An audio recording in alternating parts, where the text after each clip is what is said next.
राज्य विधानमंडळाचं पावसाळी अधिवेशन उद्यापासून सुरू होत आहे आणि कमीत कमी अधिवेशन घेण्याचा एक नवीन रेकॉर्ड हे राज्य शासन करते आहे। आत्तापर्यंत एकूण 7 अधिवेशनं या सरकारमध्ये झाली आणि या 7 अधिवेशनाचा कालावधी 36 दिवस आहे। उद्याचं 8वं अधिवेशन धरल्यानंतर एकूण कालावधी 38 दिवस एवढा होईल, म्हणजे सरासरी 5 दिवस देखील या सरकारच्या कार्यकाळामध्ये अधिवेशन चाललेलं नाही। कोविडच्या काळामध्ये झालेली जी अधिवेशनं आहेत त्याचं एकूण जर दिवस आपण बघितले तर ते 14 आहेत। 14 दिवस हे 2 दिवस पकडून कोविडच्या काळातली अधिवेशनं या सरकारने घेतली आहेत। त्याचवेळी जर संसदेचा आपण विचार केला तर कोविड काळामध्ये संसदेची अधिवेशनं 69 दिवस चालली आहेत। कोविड हा देशात आहे, महाराष्ट्रात आहे, दिल्लीत आहे, तथापि कोविडच्या नावावर लोकशाहीला कुलूप ठोकण्याचं काम या सरकारच्या वतीनं केलं जात आहे। महाराष्ट्राच्या निर्मितीला 60 वर्ष पूर्ण झाली। 61व्या वर्षामध्ये आपण सगळे लोक आहोत, पण जे 60 वर्षात घडलं नाही ते आपल्याला आत्ता घडताना दिसतंय, आणि ते म्हणजे राज्य सरकारने विधानमंडळामध्ये सदस्यांना बोलू नये अशी व्यवस्था करणं। पहिल्यांदा आपण बघितलं असेल तर मिनिट्समध्ये लिहिण्यात आलेलं आहे कोणतंही आयुध वापरता येणार नाही। म्हणजे कदाचित अशा प्रकारची लोकशाही ही इमर्जन्सीच्या काळात पाहिली असेल। कोविड आहे, आम्ही वेळ कमी करतोय इथपर्यंत ठीक आहे, पण सदस्यांना कुठलंही संसदीय आयुध वापरता येणार नाही अशा प्रकारचा निर्णय म्हणजे लोकशाहीला कुलूपबंद करण्याचा निर्णय। सदस्यांनी 35 दिवस आधी टाकलेले प्रश्न आपल्या लोकशाहीमध्ये हे जे काही आपण एक्झिक्युटिव्ह ज्याला म्हणतो त्याच्यावर लेजिस्लेचरचा अंकुश आहे, आणि तो अंकुश अधिवेशनाच्या माध्यमातून, प्रश्नांच्या माध्यमातून, लक्षवेधीच्या माध्यमातून, चर्चेच्या माध्यमातून असतो। 35 दिवस आधी टाकलेले प्रश्न व्यपगत होतील अशा प्रकारचा निर्णय घेण्यात आलाय। आता हे व्यपगत का करण्यात आले? याच्यामध्ये तर अधिवेशन बोलवावं लागत नाही, हे अतारांकित करता येतात आणि लेखी उत्तर देता येतात। यापूर्वी ज्यावेळी प्रश्न उत्तराचे तास होऊ शकले नाहीत अशा काळातली उत्तरं मिळालेली आहेत। ज्यावेळी दिवस कमी झाले ती अतारांकित झाली आहेत, पण प्रश्नच विचारायचे नाही आणि विचारले तर त्याला उत्तर देणार नाही। मग एवढे अधिकारी आणि कर्मचारी विधानमंडळात बसवले आहेत आणि एवढे अधिकारी कर्मचारी राज्य शासनाच्या सेवेत आहेत। त्याचा एक्झॅक्ट आकडा सुधीरभाऊ सांगू शकतील, तुम्हाला पाठ नाही आहे, पण एवढे सगळे अधिकारी या ठिकाणी असताना हे काय माशा मारायला बसवले आहेत? साधी उत्तरं देखील द्यायची नाहीत।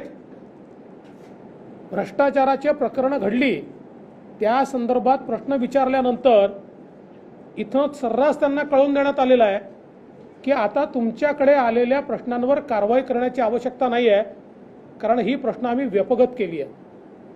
तुमच्याकडे आलेल्या लक्षवेधीवर कारवाई करण्याची आवश्यकता नाही आहे, आम्ही ही व्यपगत केली आहे। म्हणजे तुम्ही काहीही अनिर्बद्ध कारभार करा आता तुम्हाला प्रश्न विचारणारा कोणी नाही, कोणाचा अधिकार नाही. म्हणून मी म्हटलं लोकशाहीला कुलूप ठोकण्याचं काम या ठिकाणी करण्यात आलं. आता आपण जर अधिवेशनाची रचना बघितली, उद्या अधिवेशन सुरू होणार आहे, पुरवणी मागण्या मांडल्या जातील, शोकप्रस्ताव होईल. आमची माहिती अशी आहे की पुन्हा एकदा लोकशाहीच्या सगळ्या प्रथा परंपरा पायंडे नियम पायदळी तुडवून उद्याच काही बिलं मांडण्यात येणार आणि उद्याच त्याच्यावर चर्चा घेण्यात येणार आहे. आणि नंतर परवाचा दिवस हा पुरवणी मागण्यांवर देण्यात आलेला. पुरवणी मागण्या कुठलंही आयुध वापरायचं नाही आणि नियमाने जायचं, याचा अर्थ काय आहे तर स्ट्रिक्टली पुरवणी मागण्यांमध्ये ज्या मागण्या असतील त्याच्या पुरतं तुम्हाला बोलता येईल, त्याच्या व्यतिरिक्त तुम्हाला बोलता येणार नाही. म्हणजे महाराष्ट्रामध्ये आरक्षणाचे प्रश्न आहेत, ओबीसी आरक्षण, मराठा आरक्षण, या संदर्भातली कुठली तरतूद जर पुरवणी मागणीमध्ये नसेल तर तो विषय मांडता येणार नाही. आज महाराष्ट्रामध्ये शेतकऱ्यांचे प्रश्न इतके ऐरणीवर आले आहेत. पीक विमा मिळालेला नाही, मागच्या वर्षीचा केवळ 18% पीक विमा मिळाला आहे. दुधाचा जो शेतकरी आहे 15 रुपयाला भाव गेलेला आहे. धानाचा एवढा घोटाळा चाललेला आहे. मोठ्या प्रमाणात सगळ्या प्रकारचे शेतकरी अडचणीत आहेत. आता विषय मांडायचा कसा? त्याच्यावर जर तरतूद नसेल तर तो विषयच उपस्थित करता येणार नाही. वेगवेगळे जे विषय, आज एवढी विषयांची यादी आहे, 100 पेक्षा जास्त विषय आहेत की जे अत्यंत महत्त्वाचे विषय आहेत. पण या विषयांवर बोलण्याकरता कुठलंही आयुध आमच्याकडे शिल्लक ठेवलेलं नाही. कोरोनाची स्थिती असेल, कोरोनाच्या मृत्यूची लपवाछपवी असेल, म्युकरमायकोसिस सारखे आजार असतील, लॉकडाऊनमुळे तयार झालेल्या 12 बलुतेदारांच्या समस्या असतील, विविध घटकांचे प्रश्न असतील, शेतकऱ्यांचे प्रश्न तर मी सांगितलेच आहे. सोयाबीन, आंबा, केळी, कापूस, सगळ्या शेतकऱ्यांचे प्रश्न या ठिकाणी आहेत. पायाभूत सुविधा, मेट्रोचे असतील, रस्त्यांचे असतील, याचे प्रश्न आहेत. राज्यात गुंतवणुकीचा ओघ थांबलेला आहे, त्या संदर्भातले विषय आहेत. आणि विशेषतः मोठ्या प्रमाणात राज्याच्या विविध खात्यांमध्ये होणारा भ्रष्टाचार, या भ्रष्टाचारावर आम्ही बोलूच नये अशा प्रकारची अधिवेशनाची रचना यावेळेस करण्यात आली आहे. कारण यातले 90% विषय हे पुरवणी मागण्यांमध्ये नसतील आणि त्यामुळे त्याच्या संदर्भात आम्हाला टेक्निकली बोलू दिलं जाणार नाही, हे स्पष्टपणे या ठिकाणी दिसतं आहे.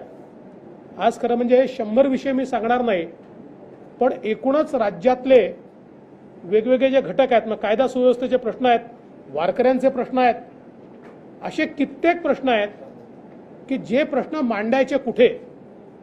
आणि म्हणून आम्ही हा निर्णय केला आहे की आम्ही निश्चित सभागृहात ज्या प्रकारे जे मांडता येईल मांडायचा प्रयत्न करू, पण जे मांडू दिलं जाणार नाही. लोकशाहीला कुलूप लावल्यामुळे लोकशाही थांबेल असं जर कोणाला वाटत असेल तर लोकशाहीला कुलूपही लावता येत नाही आणि लोकशाही थांबतही नाही. त्यामुळे तिथे जे मांडता येईल तिथे मांडू, मांडता येणार नाही ते बाहेर मांडू, माध्यमांसमोर मांडू, रस्त्यावर येऊन मांडू, जनतेमध्ये जाऊन मांडू. पण अशा प्रकारे लोकशाहीची थट्टा ही तात्काळ बंद केली पाहिजे. आणि यापूर्वी देखील आम्ही सांगितलं, कोरोनाच्या नावावर अधिवेशन संपवलं जातं आणि बाकी सगळ्या गोष्टी सुरू आहेत. कोरोनाच्या नावाने बाकी सगळ्या गोष्टी सुरू आहेत. आणि म्हणून या ठिकाणी विरोधी पक्ष म्हणून आक्रमकतेनं पण संयमानं आम्ही जनतेचे प्रश्न मांडू आणि जे मांडता येणार नाही ते जनतेच्या फोरमवर जाऊन मांडू. उद्या मग आम्हाला कोणी हे म्हणू नये की तुम्ही आंदोलन कशा करता. का आंदोलन होणार नाही? जिथे प्रश्न मांडायचे तिथे जर मांडू दिले नाही तर आंदोलनं होतील, जनतेत जाऊन ते मांडावे लागतील. मला असं वाटतं राज्य सरकारने अधिवेशनापासून पळ काढलेला आहे. हे सरकार अधिवेशन फेस करू शकत नाही. ज्या प्रकारे वसुलीचे प्रकरण या सरकारमध्ये बाहेर येत आहेत, ज्या प्रकारची वेगवेगळी प्रकरणं आता येऊ घातली आहेत, यामुळे अधिवेशनच फेस करायचं नाही असा सरकारचा प्रयत्न दिसतोय. पण आम्ही सरकारचा चेहरा उघडा पडल्याशिवाय राहणार नाही. चहापानला जी परंपरा असते त्यासाठी तुम्हाला बोलवून याच्यावर तुमची काय प्रतिक्रिया? तुम्ही जाणार न जाणारा पुढचा पालक त्यावर काय? अहो, चहापान ही तर फार छोटी परंपरा आहे. जे नियम, कायदे आणि परंपरा त्या सगळ्याच पायाखाली तुडवल्या जात आहेत. प्रश्न विचारायचे नाही म्हणजे काय? दिलेले प्रश्न व्यवगत होतात म्हणजे काय? ज्यांनी लोकशाहीला कुलूप लावला आहे त्यांच्याकडनं चहापानाला बोलवणं याची आणि निमंत्रण मिळेल अशी अपेक्षाच वेड्यासारखी आहे. विरोधकांच्या प्रश्नांना फेस करायचं नाहीये म्हणून सरकार विधानसभा अध्यक्षपदाची निवडणूक घ्यायला खबरच आहे का? भाजपा कुठेतरी विधानसभा अध्यक्षपदाच्या निवडणुकीमध्ये सरकारची अडचण करू शकतं म्हणून ते निवडणूक पुढे करणार आहेत का? 3 पक्षामध्ये कुठलंही एकमत नाही. आमचं अतिशय स्पष्ट म्हणणं होतं की तुमच्याकडे मेजॉरिटी आहे ना, मग एवढं महत्त्वाचं पद रिकामं का ठेवतं? हे पद भरलं गेलं पाहिजे. परंतु आत्ता तरी जी परिस्थिती दिसते आहे, मला माहीत नाही त्याच्यात काही बदल झाला तर, अध्यक्षाची निवडणूक होईल अशा प्रकारचं चित्र हे मला काही दिसत नाही. सरकारमध्ये जो काही मोठ्या प्रमाणात विसंवाद आहे त्या विसंवादातनं ही परिस्थिती आज तयार झालेली पाहायला मिळते. कई सारे एमएलए भी नाराज बताए जा रहे हैं और सरकार इसमें अगर इलेक्शन होता है तो सरकार गिर सकती है, खतरा हो सकता है. इस कारण सरकार भाग रही है, ऐसा आपको लग रहा है? देखिए, कुछ चीज़ें जो होती है ना, ये लार्जर पॉलिटिकल स्ट्रेटजी का भाग होती है और ऐसी लार्जर पॉलिटिकल स्ट्रेटजी ये हम प्रेस कॉन्फ्रेंस में तो नहीं बोल सकते. महाविकास आघाडीतले अनेक नेते म्हणतात की भाजप केंद्राकडे पत्र पाठवून कुठेतरी दबाव आणण्याचा प्रयत्न करते. मग ते रोहित पवार म्हणतात, मुश्रीफ म्हणतात, सर्वजण म्हणतात, हा दबाव आणण्याचा प्रयत्न सुरू आहे. मला असं वाटतं की दबाव आणण्याचा विषयच नाही आहे. आज ज्या सगळ्या चौकशा चाललेल्या आहेत माननीय उच्च न्यायालयाने दिलेल्या आदेशामुळे चाललेल्या आहेत. माननीय उच्च न्यायालयाचा आदेश हा आल्यानंतर जर चौकशा होत असतील तर उद्या तुम्ही असं म्हणाल की उच्च न्यायालय देखील दबाव आणताय. विरोधी पक्षाचं काम काय आहे? एखादा घोटाळा बाहेर आला, एखादा आरोप झाला, एखादं पत्र बाहेर आलं तर त्याच्यावर चौकशी झाली पाहिजे अशी मागणी करणं हा विरोधी पक्षाचं काम आहे, तो आमचा अधिकार आहे.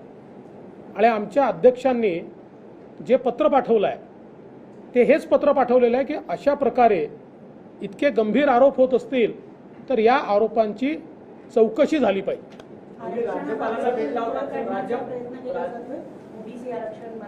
अगदी स्पष्टच आहे.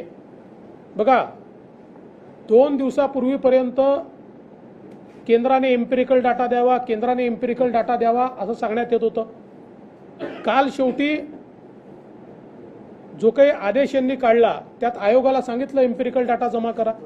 आम्ही पहिल्या दिवशीपासून हेच सांगत होतो, कारण आपण जर सर्वोच्च न्यायालयाचा निर्णय बघितला तर सर्वोच्च न्यायालयाने इम्पेरिकल इन्क्वायरी म्हटली आहे आणि ही empirical inquiry through backward class commission म्हटलेली आहे.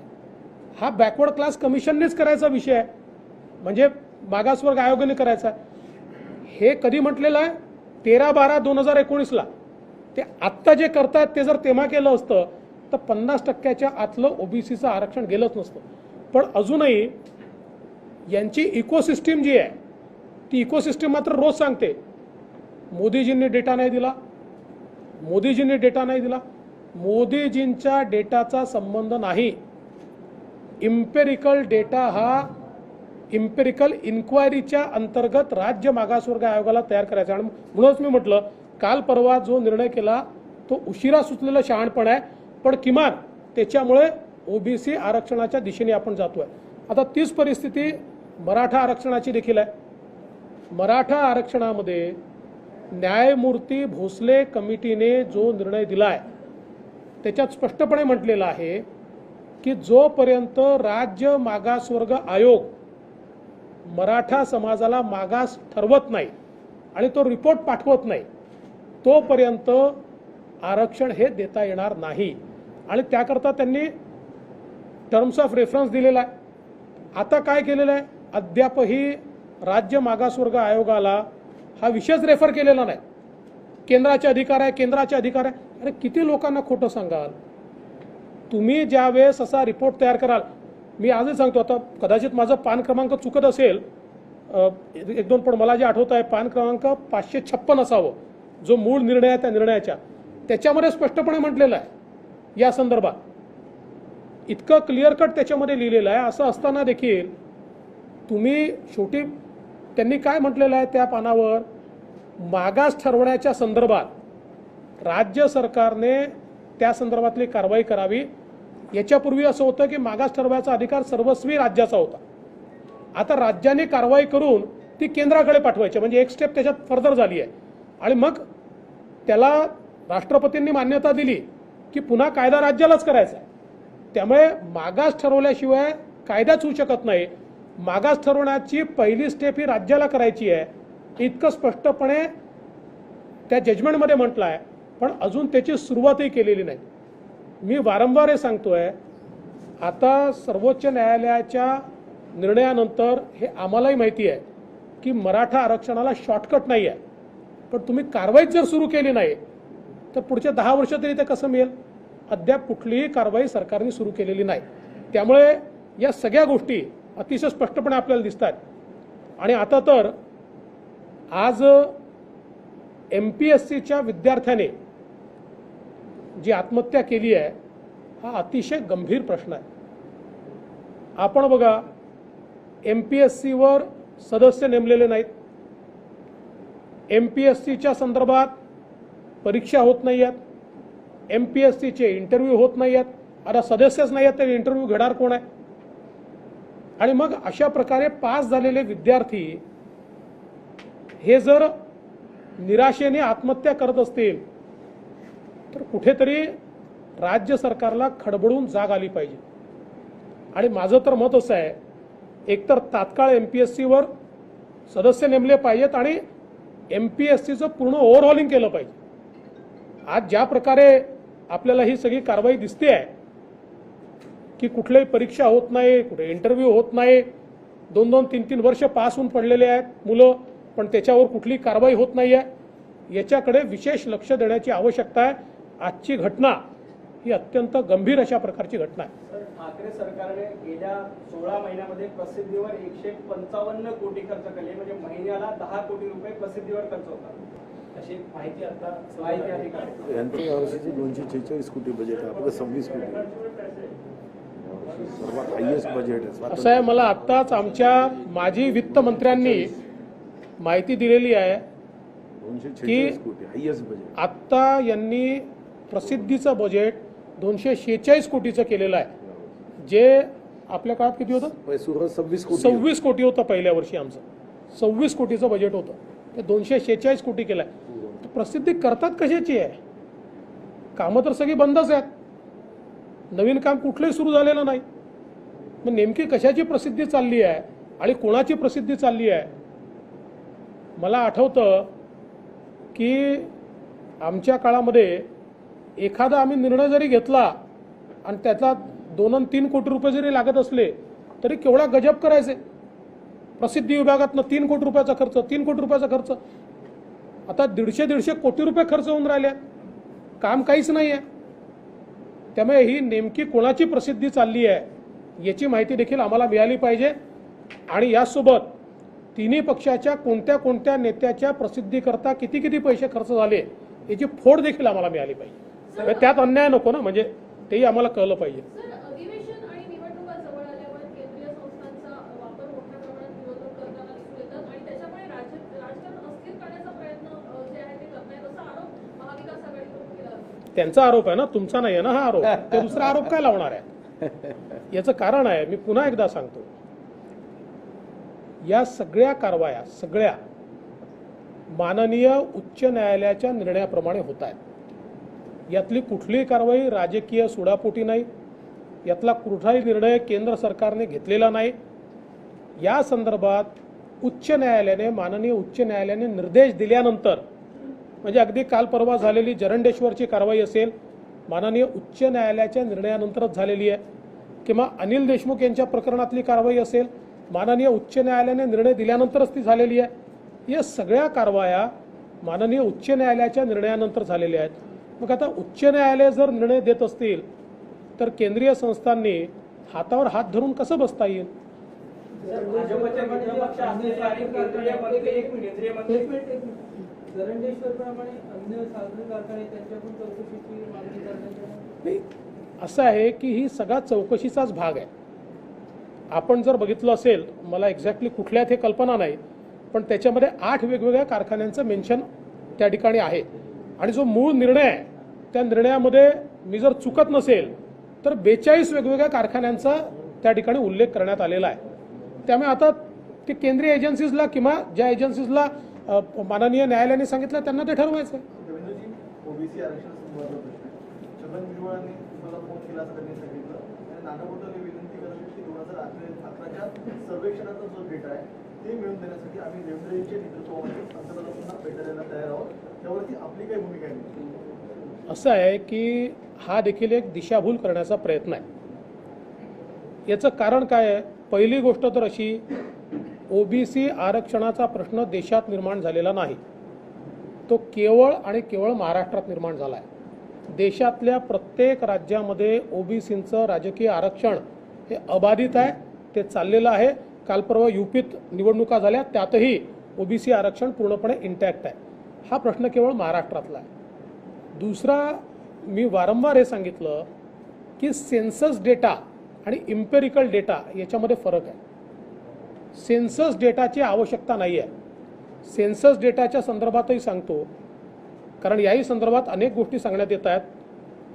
हा सेन्सस झाल्यानंतर UPA सरकारच्या काळामध्ये याच्यामध्ये हा SECC होता, म्हणजे सोशिओ इकॉनॉमिक कास्ट सेन्सस. त्यातलं सोशिओ इकॉनॉमिक त्याच वेळी देण्यात आलं आणि कास्ट सेन्सस हे विथहोल्ड करण्यात आलं. हे विथहोल्ड करण्याचं कारण असं होतं की त्याच्यामध्ये 8 कोटी चुका होत्या, 8 कोटी. त्यानंतर नवीन सरकार आल्यानंतर मोदीजींच्या नेतृत्वात त्याच्यावर एक कमिटी बसवण्यात आली. त्या कमिटीच्या असं लक्षात आलं की 8 कोटी चुका आहेत. एकट्या महाराष्ट्रामध्ये मी चुकत नसेल तर जवळजवळ 70 लाख चुका महाराष्ट्राच्या डेटामध्ये आहेत. आणि म्हणून जाणीवपूर्वक हा निर्णय घेण्यात आला की हा डेटा जर अशा प्रकारे गेला तर त्यातनं अनेक अडचणी असू शकतात. म्हणून त्याच्यावर एक समिती बसली, तो डेटा सुधारवता येईल का असा प्रयत्न त्या समितीने सुरू केला आणि त्या संदर्भातले सगळे मुद्दे आपल्यासमोर आलेले आहेत. मुळात आम्ही हा डेटा ज्यावेळेस मागायला गेलो, आम्ही मागितला होता. का मागितला होता? आमच्या काळामध्ये आरक्षणाची केस ही 5 जिल्ह्यांची 50% वरची होती. 5 जिल्ह्याची 50% वरची. त्यावेळी आमच्या वकिलांनी आम्हाला सुचवलं की आपण जर या ठिकाणी काही सेन्सस डेटा मिळवू शकलो तर हे 50% वरचं आपण त्यांना प्रपोर्शनल रिप्रेझेंटेशनचा ऑर्डिनन्स काढून ते वाचवायचा प्रयत्न करू.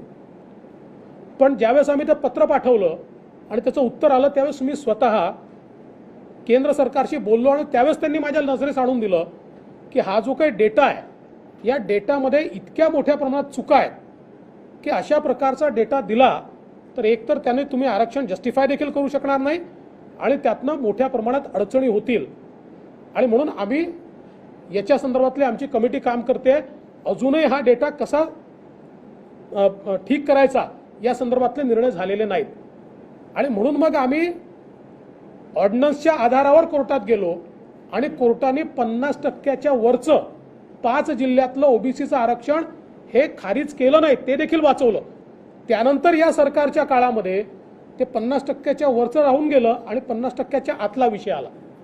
आणि त्यावेळी 13/12/2019 रोजी पुन्हा एकदा कोर्टाने सांगितलं की के कृष्णमूर्तीच्या जजमेंटप्रमाणे कारवाई करा. म्हणजे काय करा, आता जी केली आहे, राज्य मागासवर्ग आयोग तयार करा, इम्पेरिकल इन्क्वायरी करा. त्यावेळेस जर आम्ही नुसता हा आदेश काढला असता आणि कोर्टाला नेऊन दाखवला असता तर जसं देशाच्या इतर सगळ्या भागांमध्ये 50% आतलं ओबीसी राजकीय आरक्षण टिकलेलं आहे तसंच महाराष्ट्रातलं टिकलं असतं. 15 महिने आम्ही ते केलं नाही आणि म्हणून कोर्टाने, तुम्ही कोर्टाचा निर्णय बघा, त्यात त्यांनी नमूद केलं आहे की फ्लिम्झी ग्राउंड्सवर राज्य सरकार केवळ तारखा मागते आहे आणि या ठिकाणी जी कारवाई सांगितली आहे ती करत नाही आहे आणि त्यामुळे ते गेलेलं आहे. म्हणून मला असं वाटतं की हे डेटाच्या संदर्भात हे दिशाभूल करण्याचं काम आहे. इम्पेरिकल इन्क्वायरी हा शब्द आहे आणि आता हे करता येतं की नाही करता येत याचं एक उदाहरण सांगतो. मराठा आरक्षणाच्या वेळी तेव्हा तर कुठलं सेन्सस नव्हतं मराठा समाजाचं, म्हणून आम्हाला ज्यावेळेस तो प्रश्न पडला की इम्पेरिकल डाटा, आम्ही 5 एजन्सीज नेमल्या. त्या 5 एजन्सीजने 4 ते 5 महिन्यामध्ये मराठा आरक्षणाकरता इम्पेरिकल डाटा तयार केला आणि मराठा आरक्षणाचा जो निर्णय आहे, निकाल आहे सुप्रीम कोर्टाचा, त्या निकालामध्ये काही गोष्टी आपल्या विरोधात गेल्या असतील पण त्याच्यामध्ये आपण तयार केलेला डेटा हा मात्र त्यांनी स्ट्राईक डाऊन केला नाही, तो डेटा त्यांनी मान्य केलेला आहे. मग जर मराठा समाजाकरता तेव्हाचं सरकार हे 5 महिन्यामध्ये इम्पेरिकल इन्क्वायरी करून इम्पेरिकल डाटा तयार करू शकते तर आताचं सरकार 18 महिने हे का करू शकत नाही. आणि मग मोदींकडे डेटा मागा, केंद्र सरकारकडे डेटा मागा, सेन्ससचा डेटा मागा. करायचं नसेल तर बहाणे आहे, करायचं असेल तर रस्ता आहे. आता रस्त्याने जायचं की बहाण्यावर जायचं हे या सरकारला ठरवावं लागेल. महाराष्ट्राच्या राजकारणात दुःख होईल अशा चर्चा आहेत. सेना आणि भाजप यांच्या बैठकांचं सत्र सुरू आहे असंही बोललं जातं ते काही शिवसेनेचे नेते आणि तुमच्या नेत्यांची भेट कोणाच्या भेटीगाठी झाल्या याबद्दल मला कल्पना नाही. अधिकृतपणे भाजप, सेना किंवा कुठल्याही पक्षाची आमची भेटगाठ नाही, कोणाशी आमची चर्चा नाही. भारतीय जनता पक्ष हा एक सक्षम विरोधी पक्ष म्हणून या ठिकाणी काम करतोय. जनतेच्या आशा, आकांक्षा आणि अपेक्षा पूर्ण करण्याकरता कुठल्याही स्तराला जाऊन विरोधी पक्ष म्हणून जनतेकरता लढाई लढण्याची आमची तयारी आहे. प्रताप सरनाईक यांनी एक पत्र लिहिलं होतं त्यामुळे त्यांनी सांगितलं होतं की भाजप आणि शिवसेनेचे नेते जवळीक अजूनही कायम आहे. अधिवेशनाच्या काळात समोर येण्याची वेळ मिळते तर पुन्हा मनोमिलन होण्याची शक्यता आहे अशी भीती. आमच्यात शत्रुत्व नव्हतंच ना, कधी शत्रू थोडी आहोत आम्ही. आमचे वैचारिक मतभेद झाले कारण आमचा हात सोडून, आमच्यासोबत निवडून आलेले आमचे मित्र आमचा हात सोडून ज्यांच्या विरुद्ध निवडून आले त्यांचा हात पकडून निघून गेले. त्याच्यामुळे मतभेद उभे झाले ना. ते काही धुऱ्याचा वाद थोडी आहे की म्हणजे सुधीर भाऊचा धुरा काही उद्धवजीच्या धुऱ्याला लागून आहे आणि त्यांनी यांच्या धुऱ्यावर काही अतिक्रमण केलं असं नाही आहे. त्याच्यामुळे हा काही आमचा धुऱ्याचा वाद नाही आहे किंवा आमचं कुठलंही शत्रुत्व नाही आहे, पण वैचारिक मतभेद आहेतच. त्यांचा हात सोडून ते इकडे आले तर तुमची तयारी आहे. राजकारणामध्ये जर तरला अर्थ नसतो. परिस्थिती जी येते त्या परिस्थितीवर निर्णय होत असतात. जर तरवर जे राजकारणी राहतात ते स्वप्नच पाहत राहतात. रामदास आठवले असं म्हणाले की देवेंद्र फडणवीस यांनी 2.5 वर्षापूर्वी माझा ऐकला असतं तर आज ते मुख्यमंत्री झाले असते आणि 2.5 वर्षाचा फॉर्म्युला चांगला ठरला असता. सोडून दे. रामदासजींनी योग्य वेळी योग्य लोकांचं ऐकलं असतं तर ते महाराष्ट्राचे मुख्यमंत्री राहिले असते. सर, मागील अधिवेशनामध्ये सुजय चव्हाण प्रकरणाचे पुरावे ठरल्यामुळे संजय राठोडांचा राजीनामा झाला. परमवीर सिंगांच्या पत्रामुळे राष्ट्रवादीचे अनिल देशमुखांचा राजीनामा झाला. पावसाळी अधिवेशनामध्ये जे सचिन वाझेंचं पत्र आलेलं आहे त्या संदर्भात तुमचा ठराव पास झालेला आहे. अजित पवार आणि अनिल परब यांच्या राजीनाम्याची तुम्ही मागणी करणार आहात का? असं आहे की 2 अधिवेशनांमध्ये हे 2 राजीनामे झाल्या किंवा मागच्या अधिवेशनात 2 राजीनामे झाल्यामुळे आता सरकारी पक्ष जो आहे तो बचावात्मक परिस्थितीमध्ये आहे आणि पुन्हा कोणावर राजीनाम्याची अवस्था येऊ नये म्हणून अधिवेशनच घ्यायचं नाही, घेतलं तर बोलू द्यायचं नाही, आयुध वापरू द्यायचं नाही, अशा प्रकारचा प्रयत्न हे ते करतायत. आम्ही काही माणूस टार्गेट ठेवून करत नाही, पण ज्याच्याबद्दल सापडेल त्याचा राजीनामा मागू. जोगिंदर जी, आपने कहा कि राजनीति में शिवसेना से आपसे कोई दुश्मनी नहीं है, लेकिन आने वाले दिन क्योंकि शिवसेना नेताओं की भाषा जो है अभी सॉफ्ट नजर आ रही है। भले संजय राउत ने कहा कि सरकार टिकेगी, लेकिन नरेंद्र मोदी हमारे भाई है, प्रधानमंत्री से ज्यादा हमारे भाई का रिश्ता कायम है, इस तरह के उनके बयान आ रहे हैं। देखिए, संजय राउत जी एक ऐसे व्यक्ति है कि वो सुबह कुछ कहते हैं, दोपहर को कुछ कहते हैं, शाम को और कुछ कहते हैं और दूसरे दिन और तीसरी चीज़ कहते हैं। तो उनके कहने के ऊपर अगर हम और आप भी अपना मन बनाने लगे और अपनी खबर बनाने लगे तो आपकी खबर सही नहीं होगी। सर, अनिल देशमुख यांचं असं म्हणणं आहे की सचिन वाझे प्रकरणात ज्या पद्धतीने कारवाई केली जाते, सचिन वाझे एक आरोपी आहेत, ते निलंबित आहेत आणि त्यांच्या सामन्याहून जर काही निधीची चौकशी होत असेल ते चुकीचं आहे, असं अनिल देशमुखांचं म्हणणं आहे. नाही, हे अनिल देशमुख साहेबांच्या वकिलांनी कोर्टाला सांगितलं, तरी कोर्टाने इन्क्वायरी करायला सांगितली. त्यामुळे आता आम्ही तर याच्या संदर्भात कॉम्पिटंट नाही आहोत, कोर्टच कॉम्पिटंट आहे. कोर्टाने जर हे म्हणणं मान्य न करता कोर्टाला असं वाटलं की याच्यामध्ये काहीतरी तथ्य आणि इन्क्वायरी झाली पाहिजे, असं जर कोर्टाला वाटत असेल तर मग देशमुख साहेबांना किंवा मला वाटण्याचा काय अर्थ आहे? सर, संजय, तुम्ही जेव्हा ओबीसी आरक्षणानंतर स्टेटमेंट केले की 4 महिन्यामध्ये मी ओबीसी आरक्षण मिळवून देऊ, त्यानंतर संजय राऊतांचं असं विधान आलेलं आहे की तुम्ही म्हटलं की जर मी संन्यास गेला, जर मिळवून दिलं नाही तर ते म्हटले की देवेंद्र फडणवीस या व्यक्तीची महाराष्ट्राला गरज आहे, त्यांना बिलकुल संन्यास ते घेणार नाही, जर गरज पडली तर मी त्यांना भेटायला जाईल. हो, मी 25 वर्ष राजकारण करणार आहे याच्या पुढे. त्यामुळे मी जेव्हा एखादी गोष्ट बोलतो तेव्हा विचारपूर्वक बोलतो. मला हे माहिती आहे की संन्यास घ्यायची गरजच पडणार नाही आहे, कारण जे करण्यासारखं आहे ते हे करत नाही आहे. विचारपूर्वक बोललो आहे. जे करता येण्यासारखं आहे ते हे करत नाही आहेत, म्हणून तो विषय मी त्या ठिकाणी बोललो आहे. आणि हे खरंच आहे, आता म्हणजे महाराष्ट्राच्या राजकारणाला सगळ्याच प्रकारची गरज आहे ना. माझीही गरज आहे, त्यांचीही गरज आहे, यांचीही गरज आहे, सगळ्यांचीच गरज आहे. कारण त्याशिवाय राजकारण, शेवटी कसं असतं बघा, राजकारण काही एका पक्षाचं नसतं ना. राजकारणामध्ये पक्ष पाहिजे, विरोधक पाहिजे, सगळ्या प्रकारचे लोक पाहिजे. त्यामुळे ठीक आहे, त्यांच्या शुभेच्छा समजूया. भविष्यात कधी युतीची गरज आहे का सर? भविष्यात होणाऱ्या कधी युतीची गरज आहे का? काय काय भविष्यात होणारी कधीची युतीलाही तुमची गरज आहे? म्हणजे मला समजलं नाही. संजय राऊत जे भविष्यात म्हणाले सेना भाजपची युतीची गरज ठरली का? असेल का? तुमची मुलाखत संजय राऊत घेणार आहे, त्या संदर्भात तुमची यापूर्वी बैठक देखील झाली होती. आता तुमची मुलाखत देखील कोणत्या टप्प्यावर आली? तेच ठरवायला आशिष शेलार आणि त्यांची भेट झाली असावी. अधिवेशनाची माहिती कळते की अजून जे पत्रकार परिषद जे होत असते कन्फर्मेशन नाहीये, म्हणजे बरेच बदल घडत आहेत आणि अर्थात 2 दिवसाच्या अधिवेशनात तर उत्तर मिळणार नाही, पण त्या दिवशी पत्रकार परिषद देखील होईल असं वाटत नाही. आत्ताची माहिती म्हणजे आता मला असं वाटतं की हे सरकार विरोधकांना तर फेस करतच नाही, पण आता मीडियाला देखील फेस करत नाही आहे. अशा प्रकारची अवस्था या सरकारची मला पाहायला मिळते. कल आप लोग जिस तरह से सरकार भाग रही है, कोविड का ही सत्र है, तो बीजेपी की स्ट्रेटेजी क्या रहेगी? कल आंदोलन भी करने वाली है डिस्ट्रिक्ट लेवल पर, कलेक्टर ऑफिस के बाहर. देखिए, कुल मिलाकर 2 दिन का अधिवेशन रखा है और इस अधिवेशन में पहली बार कोई भी लेजिस्लेटिव टूल आप इस्तेमाल नहीं कर सकते. मतलब भारत के संविधान के तहत बने हुए नियमों ने जो हमको अधिकार दिए हैं, उन अधिकारों को भी फ्रीज करने का काम इस सरकार ने किया है. हमने जो प्रश्न डाले थे उन सारे प्रश्नों को व्यपगत कर दिया गया है.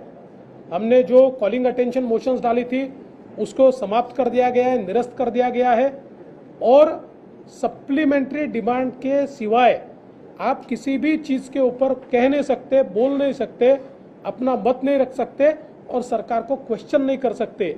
इस प्रकार से एक प्रकार से लोकतंत्र को ताला लगाने का काम इस सरकार ने किया है.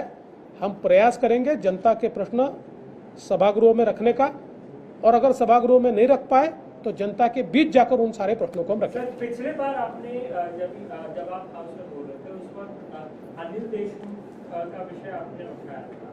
इस बार आपकी कार्यकारिणी में बैठक हुई और अजीत दादा और अनिल परब का विषय जो है उसे उठाया गया है. दादा ने पत्र भी लिखा है, तो क्या इस बार हम उम्मीद कर सकते हैं कि अजीत पवार का भी? देखिए, ये हमारी मांग बहुत सीधी है कि अगर श्री परमवीर सिंह इनके पत्र के बाद अगर एक इंक्वायरी श्री अनिल देशमुख जी के ऊपर शुरू होती है तो उसी प्रकार का एक पत्र ये अगर वाजे इन्होंने लिखा है तो उसकी इंक्वायरी क्यों नहीं की जाती। और इसलिए हमारे अध्यक्ष चंद्रकांत दादा पाटिल ने बहुत स्पष्ट शब्दों में ये मांग की है कि ऐसा पत्र जो हमको पढ़ने को मिला है, देखने को मिला है, इसकी जांच की जाए। तो मुझे लगता है कि ये बिल्कुल सही मांग है। इसको कोई मैं ऐसा नहीं मानता कि कोई गलत बात यह है, और ये मांग हमारी रहेगी ही।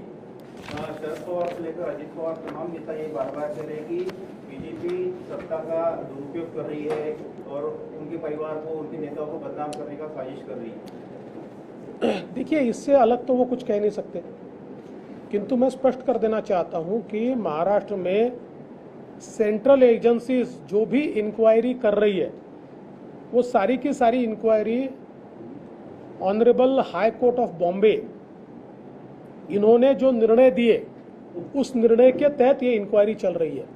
उन्होंने इंक्वायरी करने को सेंट्रल एजेंसीज को कहा है, इसलिए सेंट्रल एजेंसी ये इंक्वायरी कर रही है। ये कोई केंद्र सरकार ने लगाई हुई या किसी और ने लगाई हुई इंक्वायरी नहीं है, ये कोर्ट के निर्णय के तहत चल रही इंक्वायरी है।